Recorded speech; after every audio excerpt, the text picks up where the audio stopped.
할렐루야. 자, 오늘 8월 31일 목요일입니다. 오늘도 말씀 묵상하면서 사도행전 마지막 말씀이죠. 우리 사도행전 긴 여정을 마무리하고 또 8월 달이 마무리되네요. 어쩌면 좀 의미 있는 날인데요. 이제 9월에 2023년의 후반기로 이제 들어갑니다. 사도행전 마지막 말씀 저희가 묵상하면서 또 오늘 하루 또 저희가 시작했으면 좋겠습니다. 같이 기도합시다. 묵상 기도함으로 8월 31일 큐티 방송 시작하도록 합니다.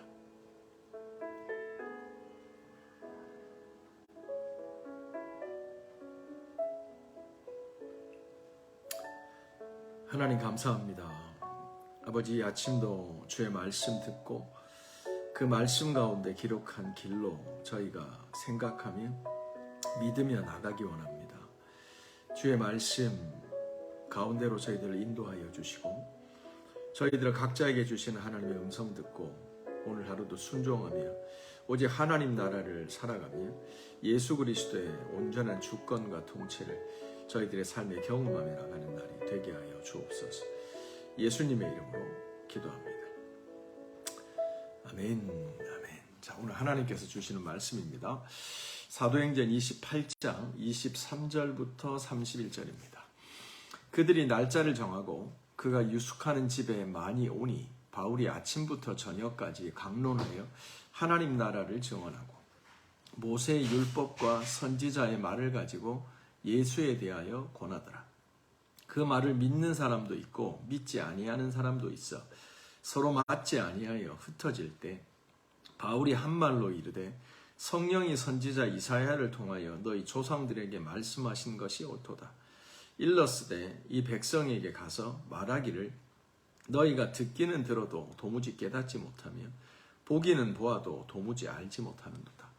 이 백성들의 마음이 우둔하여져서 그 귀는 둔하게 듣고 그 눈은 감았으니 이는 눈으로 보고 귀로 듣고 마음으로 깨달아 돌아오면 내가 고쳐줄까 함이라 하였으니 그런즉 하나님의 구원이 이방인에게로 보내어진 줄 알라. 그들은 그것을 들으리라 하더라. 바울이 온 이태를 자기 셋집에 머물면서 자기에게 오는 사람을 다 영접하고 하나님의 나라를 전파하며 주 예수 그리스도에 관한 모든 것을 담대하게 거침없이 가르치더라. 아멘. 살아계신 하나님의 말씀입니다. 우리 잠시 한 3분 정도 묵상합니다.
여기까지 하겠습니다.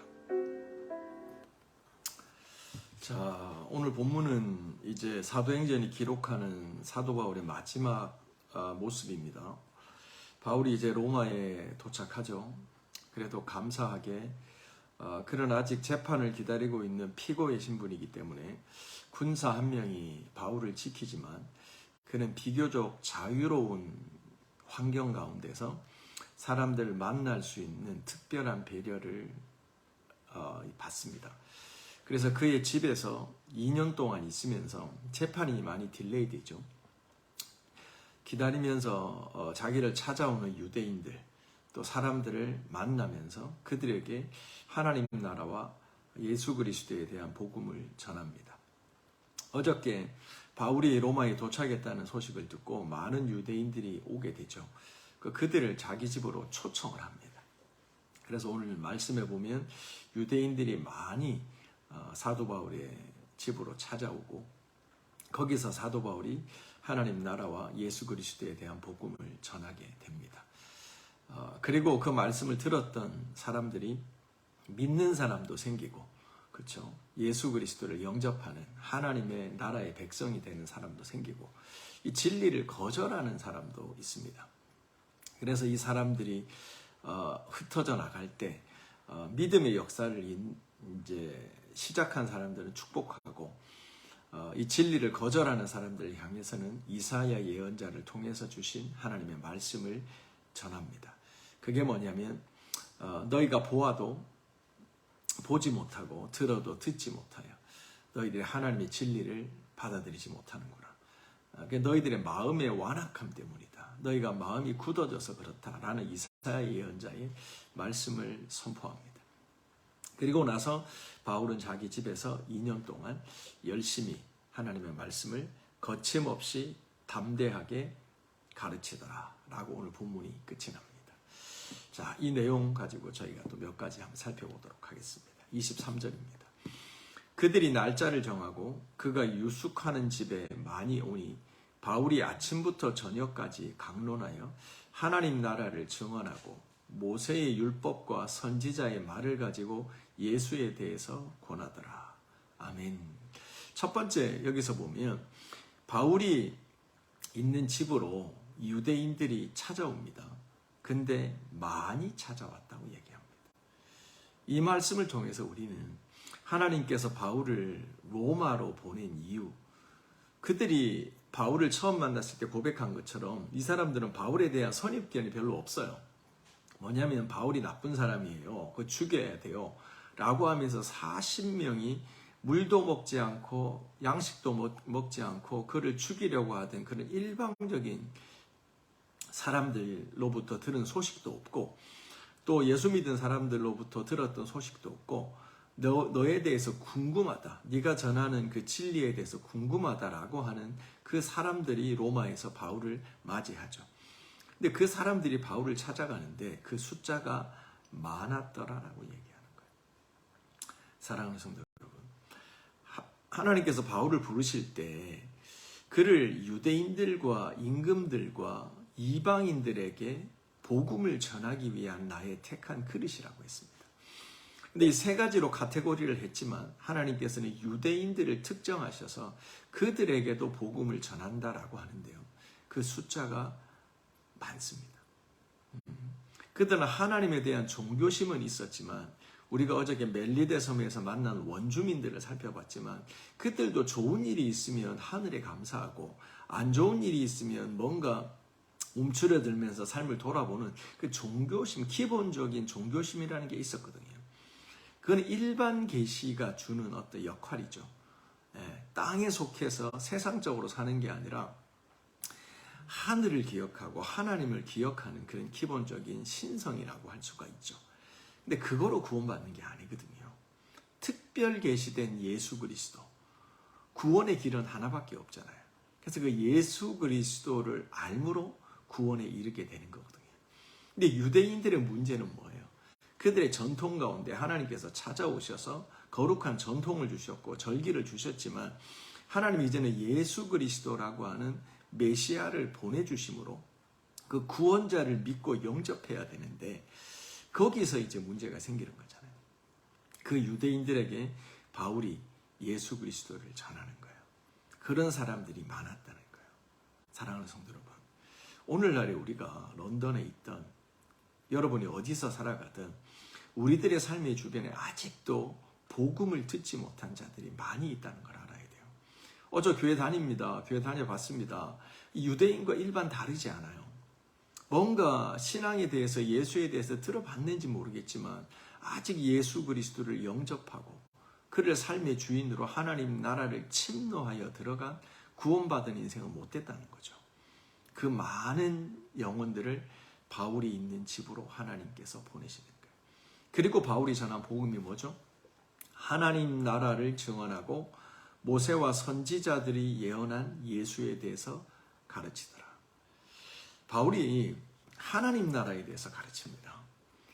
사랑하는 성도 여러분, 하나님 나라는 사실 예수 그리스도가 빠지고는 설명할 수가 없습니다. 왜냐하면 예수 그리스도가 하나님 나라의 그 엔트런스입니다. 입구와 같은 거예요. 그래서 예수 그리스도로 말미암아야 하나님 나라에 들어가는 거예요. 그래서 많은 유대인들은, 사람들은 뭐 종교다원주의 이런 사람들도 뭔가 뭐 산 정상은 하나지만 올라가는 길은 여러 가지야. 착각입니다. 잘못된 겁니다. 산으로 올라가는 길은 하나입니다. 하나님 나라에 들어가는 문은 예수 그리스도로 말미암아 들어가는 거예요. 예수께서 우리의 죄를 대신하시기 위하여 십자가에 죽으셨고, 이 사실을 받아들이면 우리들의 삶이 전환돼요. 기본적으로 나는 죽을 인생인데 살아났기 때문에 삶의 목적이 바뀌는 거예요. 여전히 삶의 목적이 바뀌지 않았다. 이 예수님을 영접하지 않은 거예요. 머리로는 알고 있는 명목적 그리스도인이지만 정말 내 삶으로 주님을 영접한 거듭난 믿음은 아닐 수 있다는 거예요. 그래서 하나님 나라를 전함에 있어서 예수 그리스도로 말미암는 구원에 대해서 사도 바울이 가르치는 거예요. 그리고 이렇게 말씀을 전했더니 24절이죠. 그 말을 믿는 사람도 있고 믿지 아니하는 사람도 있더라. 아멘. 여러분, 항상 그렇습니다. 진리가 강제하지 않아요. 진리는 인격적인 거예요. 그리고 복음의 진리는 공평한 거예요. 누구나에게 하나님의 말씀을 전해져요. 주일날 주의 종들을 통해서 하나님의 말씀이, 선교사님들을 통해서 주의 말씀들이 전해져요. 그 말씀을 듣는 기회는 균등하고 그것들은 공평하게 하나님 인격적으로 다가가지만 그것을 믿고 영접하고 내 마음의 문을 열고 그리스도를 주로 받아들이는 건 사람마다 다르다는 거예요. 그건 개인의 초이스, 결단이에요. 사도 바울이 복음을, 하나님 나라의 복음을 전했을 때도 믿는 사람도 있고 믿지 않는 사람도 있는 거예요. 오늘날에도 마찬가지예요, 여러분들. 제가 언제 한번 그 그림도 말씀드렸지만 옥스포드에 가면 그 빛으로 오신 예수님이라는 그림이 있습니다. 그 유명한 성화죠. 거기 보면 예수님께서 우리 그 계시록 말씀을 모티브로 해서 문 밖에 서서 두드리는 예수님, 등불을 들고 두드리는 예수님이 나오죠. 근데 우리가 아는 것처럼 주의 음성을 듣고 문을 열면 내가 그에게로 들어가 그로 더불어 먹고 그는 나로 더불어 먹으리라. 이 역사가 일어나는 거잖아요. 근데 예수님이 문을 부수고 문을 열고 들어가시지 않는단 말이에요. 그 진리가 그 그림에 잘 나와 있죠. 그게 뭐냐면 그 문의 손잡이가 바깥에는 없어요. 우리 마음은요, 마음의 문은 손잡이가 밖에 없는 거예요. 다른 사람이 열고 내 마음으로 들어올 수가 없는 거예요. 손잡이는 안쪽에만 달려있는 거예요.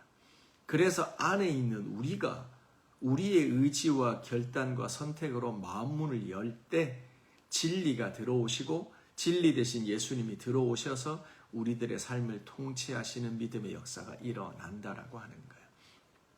믿는 사람도 있고 믿지 않는 사람도 있다. 이건 어떤 사람들은 마음 문을 열었다는 거고요. 어떤 사람들은 꼭꼭 마음 문을 닫아두고 있었다는 거예요. 그 이유는 여러 가지일 수가 있죠. 사랑하는 성도 여러분, 우리 사도행전 마무리하는 이 8월 31일 날 우리들의 마음을 돌아봤으면 좋겠습니다. 우리들의 마음이 굳게 닫혀서 뭔가 나의 선입견, 나의 생각, 나의 경험, 나라고 하는 자아가 강해서 예수님이 말씀하시는 대로 문을 열고 받아들이지 않고 그것을 꼭꼭 닫아두고 고집하는 사람들이 있어요. 이 강한 자아가 있어요. 이게 무너져야 돼요. 마음을 열어야 돼요. 마음이 옥토와 같아야 되는 거예요. 밑에 이어지는 이사야의 말씀을 보세요. 너희가 왜 그렇게 믿는 자가 있고 믿지 않은 자가 생기느냐? 결국 마음의 문제라고 얘기를 하는 거예요. 자, 26절입니다. 일러스되 이 백성에게 가서 말하기를 너희가 듣기는 들어도 도무지 깨닫지 못하며 보기는 보아도 도무지 알지를 못한다. 왜 이런 일이 일어나냐? 이 영적 무지가, 이 영적 완고함이 왜 생기느냐? 27절 이 백성들의 마음이 우둔하여졌다. 마음에 문제가 있다는 거예요.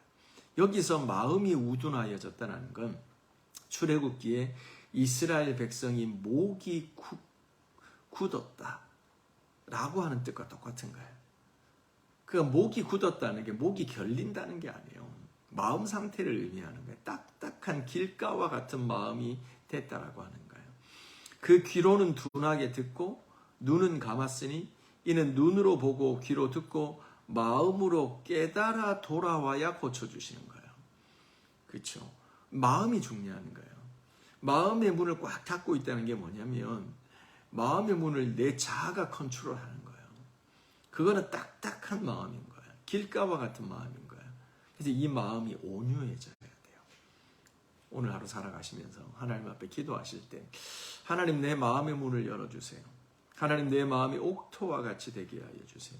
그래서 하나님 말씀이 떨어질 때 들려질 때 누구를 통해서 전하여지든 선입견 버리고 30배, 60배, 100배의 열매를 맺을 수 있는 옥토와 같은 마음 되게 해주세요 라고 기도하고 간구하는 저희가 되어야 될 줄로 압니다. 믿음의 역사는 이 마음에서 시작이 됩니다. 마음 문을 열어야 됩니다. 아멘, 아멘. 자, 이렇게 말하면서 이제 믿지 않고 흩어져가는 그 유대인들의 뒤통수를 보면서 이렇게 외칩니다.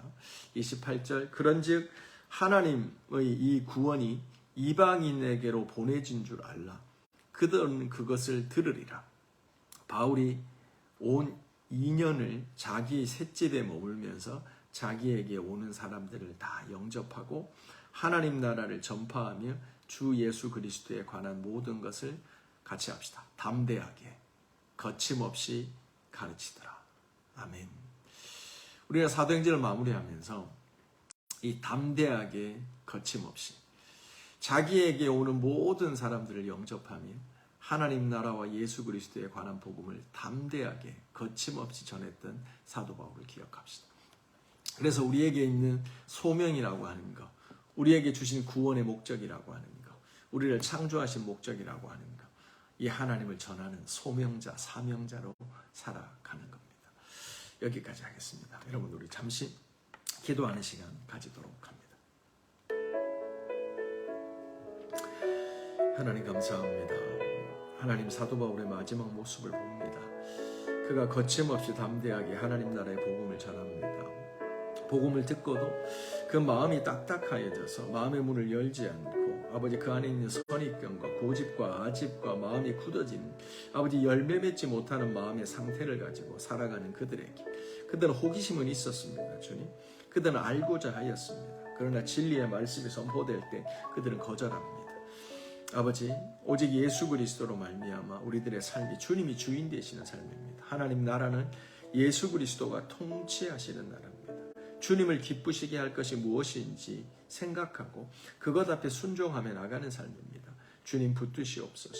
오늘도 우리들의 삶이 우리 런던 열방교에 속한 모든 개인과 가정과 우리가 기도하는 모든 가족들과 모든 우리 친지와 우리 이웃들에게 하나님의 나라 예수 그리스도로 말미암는 하나님의 나라 그 의와 평강과 희락과 기쁨과 감사와 주의 통치가 임하는 그 열매 맺는 삶으로 살아가도록 성령 하나님 역사하여 주시옵소서.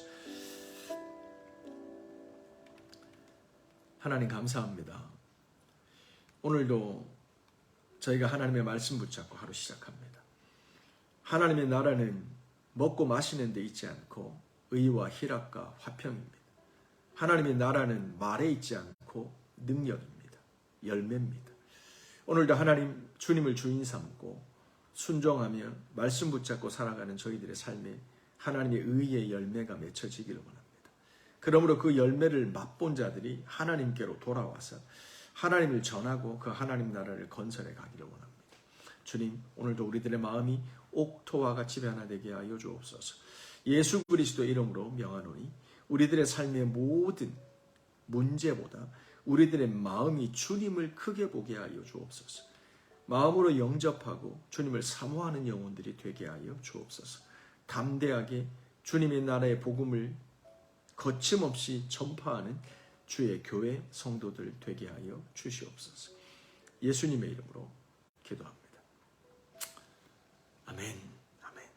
승리합시다.